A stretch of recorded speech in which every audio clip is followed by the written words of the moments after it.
মহাকাশ বিজ্ঞানে একটা কথা প্রচলিত, যাওয়াটা কঠিন কিন্তু ফেরাটা আরও বেশি ঝুঁকিপূর্ণ। কেন?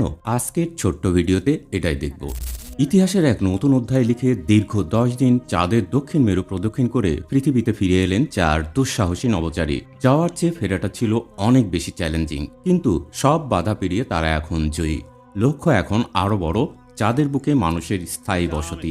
10 দিনের এই মিশনে নভোচারীরা পাড়ি দিয়েছেন কয়েক লক্ষ কিলোমিটার। তাদের মূল লক্ষ্য ছিল চাঁদের রহস্যময় দক্ষিণ মেরু, যেখানে সূর্যের আলো পৌঁছায় না বললেই চলে।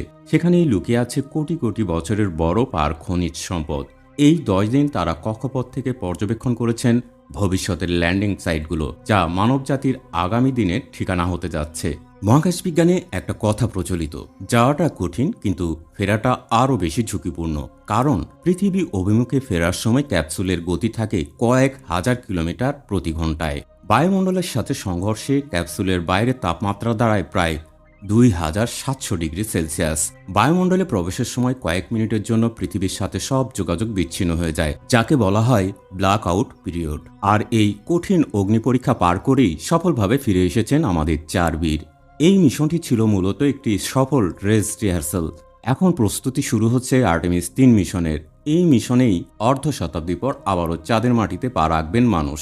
আর এবার শুধু যাওয়া নয়, সেখানে দীর্ঘদিন থাকার পরিকল্পনা করছে মহাকাশ গবেষণা সংস্থাগুলো।